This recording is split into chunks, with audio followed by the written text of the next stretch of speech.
The Tidewater Blueprint, how America's first oligarchs created race as control.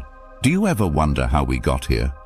Not just with the racism, not just with the prisons, or the poverty, or the way certain people always seem to have power. I mean, really got here. Because none of this started where most folks think it did. Before the cotton plantations of the Deep South. Before Jim Crow signs told you where you could and couldn't sit. Before this modern prison system became big business. There was something older, something quieter, but just as deadly. They were called the Tidewater Elite. Now these weren't just wealthy men. These were the ones who built the foundation of what power in America would look like. They controlled everything in colonial Virginia. The courts, the government, the land, the laws. They didn't just benefit from the system, they were the system. Most of them came from noble families back in England, but not the firstborns. They were the second or third sons, the ones who wouldn't inherit anything over there.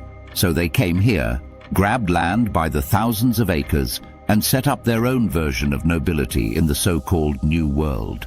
Names like Carter, Byrd, Lee, Randolph. You still see them all over Virginia today. Streets, counties, monuments. That's who they were. They built their fortunes on tobacco, and they used labor they didn't pay for. First, it was indentured servants, mostly poor white folks from Europe. Then they brought in enslaved Africans. As that plantation economy grew, so did their fear. Because it became clearer every year. The real threat wasn't from native tribes or foreign armies. The real threat was from inside. Poor white folks and poor black folks were starting to realize they were both being worked and used by the same people. Then in 1676, the bottom dropped out. Nathaniel Bacon led a rebellion. For a short while, those poor folks, black, white, enslaved, free, rose up together, and they burned Jamestown to the ground. That shook the elite to their core. After they crushed the rebellion, they didn't just move on.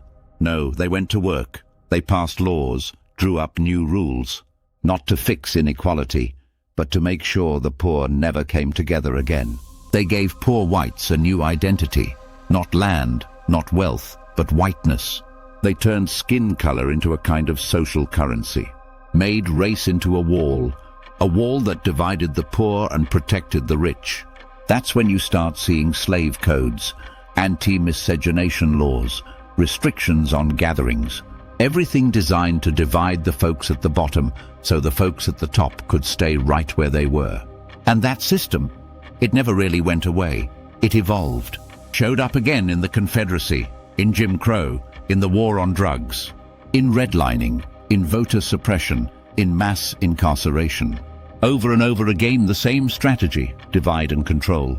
So when people talk about the founding of this country, about liberty and justice and all that, remember, before there was a constitution, before there was even a United States, there were men in Virginia figuring out how to keep power by keeping people apart. That's the part they don't teach, in mass incarceration.